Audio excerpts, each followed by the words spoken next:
Hello, my dear friends. My name is Amit Punya, and today we will discuss about a new paragraph about the cow, यानी कि गाय।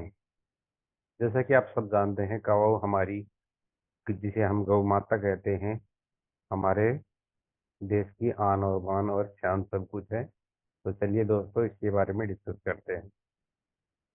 देखिए दोस्तों, ये सब कुछ काऊ काऊ के बारे में बता रहा है कि काऊ कैसी होती है, दिखती कैसी है, क्या करती है, क्या खाती है। तो ऐसे सेंटेंसेस ये सारे के सारे प्रेजेंट इंडेफिनेट में बनते हैं या फिर सिंपल प्रेजेंट में बनते हैं। सिंपल प्रेजेंट कहने का मतलब इज, एम, आर जिनमें वर्ब का प्रयोग नहीं होता, सिर्फ एज ए लिंकिंग वर्ब काम करती हैं सब्जेक्ट और कॉम्प्लीमेंट को कनेक्ट करने के लिए। चलिए दोस्तों देखते हैं। The cow is a gentle animal. Cow हमारा हुआ यहाँ सब्जेक्ट, और द हमने लगाया आर्टिकल, जिसे एडजेक्टिव भी कहते हैं या जिसे डिटरमिनर की कैटेगरी में भी रखते हैं। जानवर है का सेंस आया है इसलिए इज लगाया, यानी कि हूँ का सेंस आता है तो एम लगाते हैं। अगर है का सेंटेंस आता है यानी कि बहुवचन में आता है तो आर लगाते हैं। तो जो काउ हमारा नाउन है उसके साथ काउ सिंगुलर होता है इसलिए हमने इज लगाया।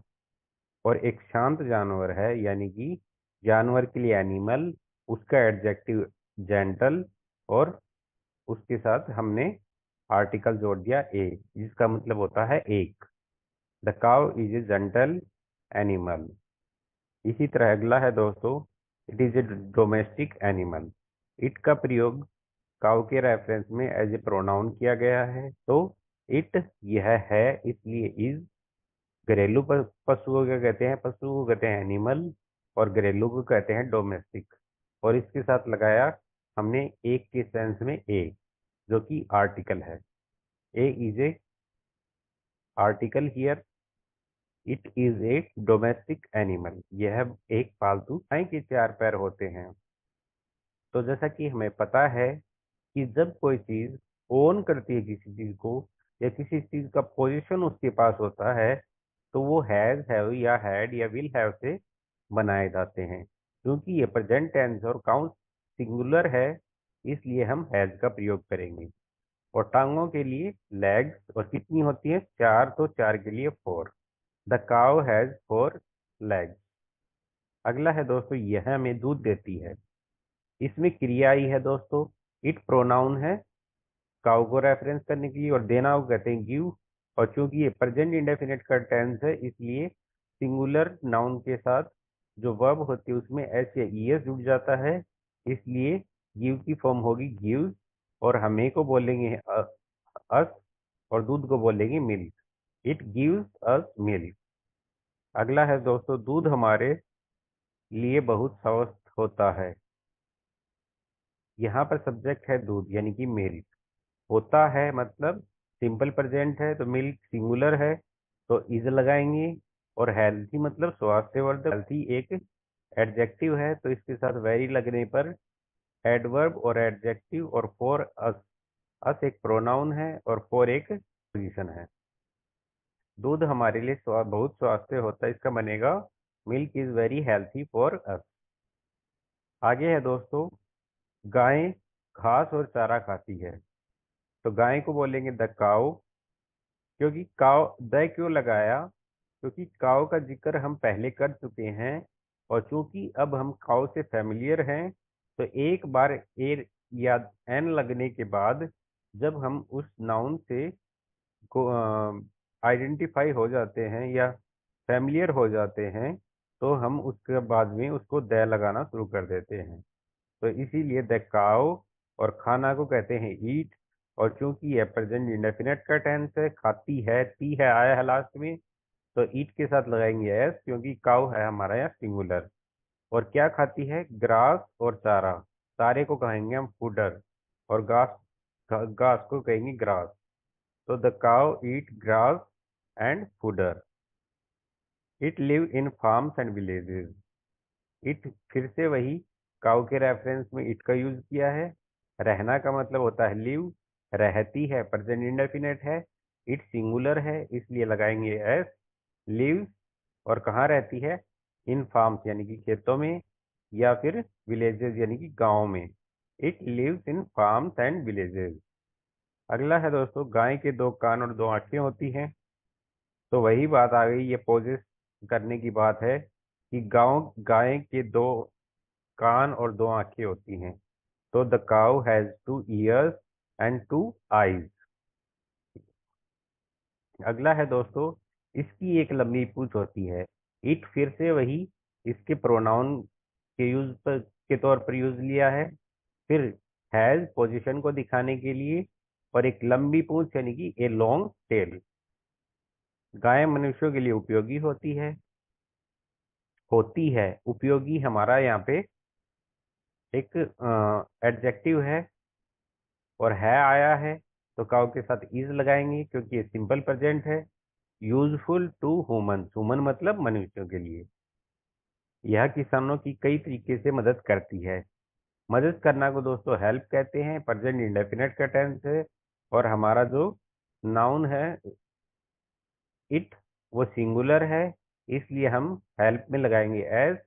और किसके लिए उपयोगी होती है? फार्मर्स यानी किसानों के लिए। और किस तरीके से? कई तरीकों से, तो इसको लिखेंगे हम in many ways. It helps farmers in many ways. इसका गोबर खाद के रूप में उपयोग लिया जाता है। तो चूंकि दोस्तों यहाँ पे उपयोग लिया जाता है किसी और के द्वारा, तो हम इसको ऐसे बनाएंगे, इट्स मतलब इसका, जो कि इट का पजेसिव फॉर्म है। और डंग मतलब होता है गोबर, इज मतलब होता है, और यूज्ड मतलब काम में लेना। अगला है दोस्तों, एज मैन्योर। मैन्योर का मतलब क्या होता है? खाद। और एज मतलब के तौर पर। तो कंप्लीट सेंटेंस हो गया, its dung is used as manure. Bharat में गाय एक पवित्र जानवर है। यानी कि द काउ, गाय जो हमारा सब्जेक्ट हुआ, हो है यानी कि इज का प्रयोग करेंगे, सिंपल प्रेजेंट है। और एक पवित्र, एक को कहेंगे ए। सेरेड मतलब एक एडजेक्टिव है जिसका मतलब होता है पवित्र। और एनिमल यानी कि पशु।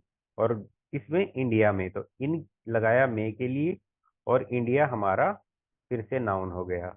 The cow is a scared animal in India. अगला है दोस्तों, लोग गाय की देखभाल करते हैं। तो लोग यानी कि हमारा सब्जेक्ट हो गया पीपल।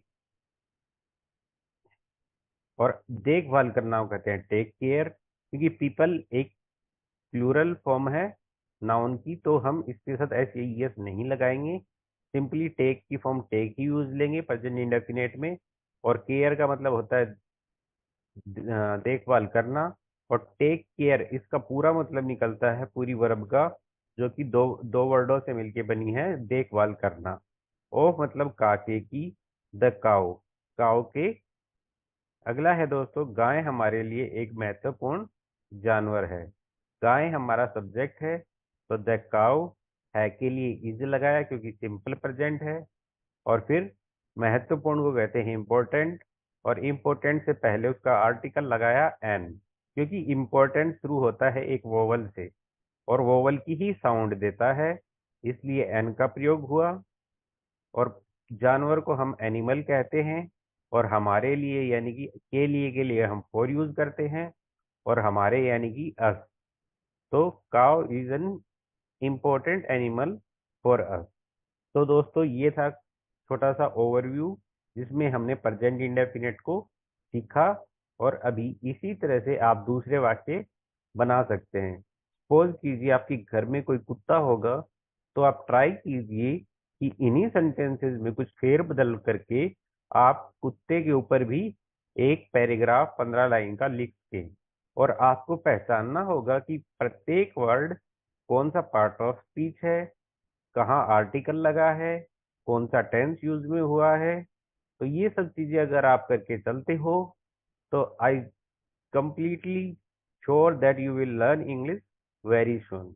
तो दोस्तों थोड़ी सी मेहनत कीजिए, और आपकी मेहनत जरूर रंग लाएगी, और आप जल्दी ही इंग्लिश बोलना सीख जाएंगे।